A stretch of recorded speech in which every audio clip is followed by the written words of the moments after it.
No hesitation, no apology. We were sitting across from each other in her kitchen, coffee going cold between us. I nodded once. Got it.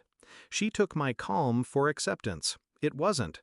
We'd been together for 11 months. Not long enough to plan a future, but long enough for me to think we had one. We met at a friend's rooftop party, her in a sundress, me in a wrinkled shirt from a day of work. She laughed at my dry humor. I liked her sharp edges. We fit, or so I thought.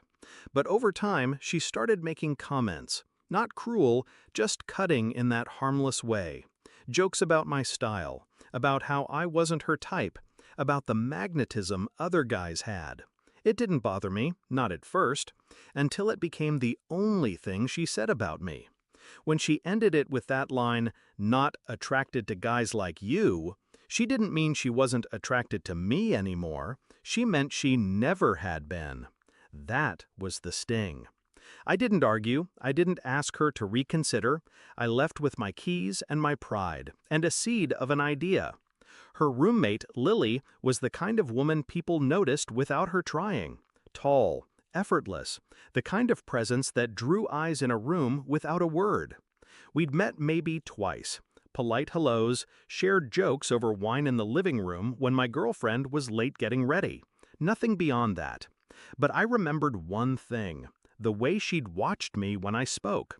Not distractedly, not politely, attentively. 2 weeks after the breakup, I sent Lily a message. Simple, neutral.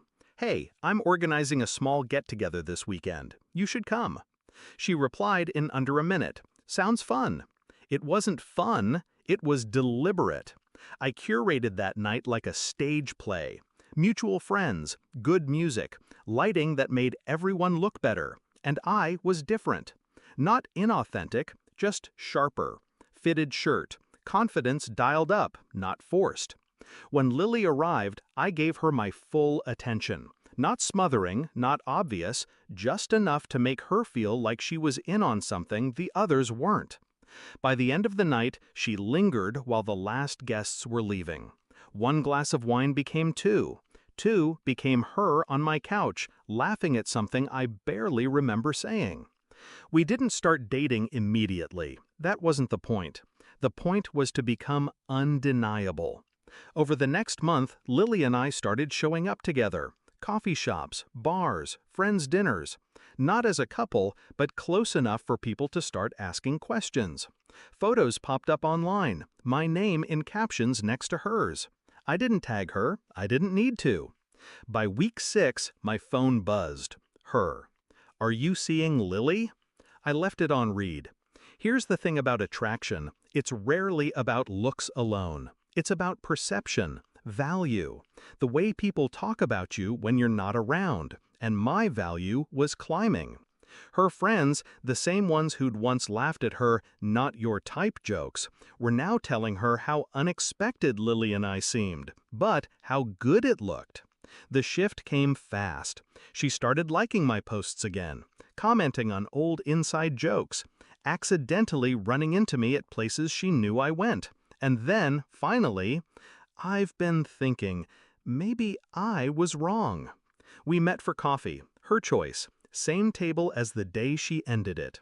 She was softer now, careful. "I guess I didn't realize what I had," she said. I let her talk, about how she'd been stressed, about how she'd been protecting herself by pushing me away, about how she missed us. Then she reached across the table. "I want to try again." I leaned back. "Why?" She hesitated. "Because you're different now."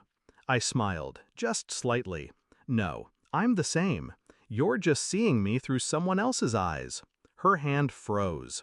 I stood, left enough cash for my coffee. "By the way," I said, "Lily's not my girlfriend. Never was. But she likes guys like me."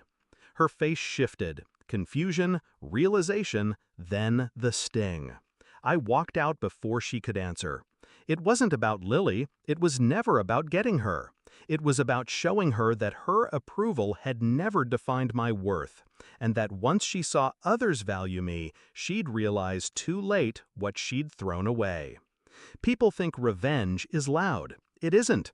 It's the quiet click of a door closing behind you and the slow burn when they realize it won't open again. I didn't just make her want me back. I made her understand she never gets the chance.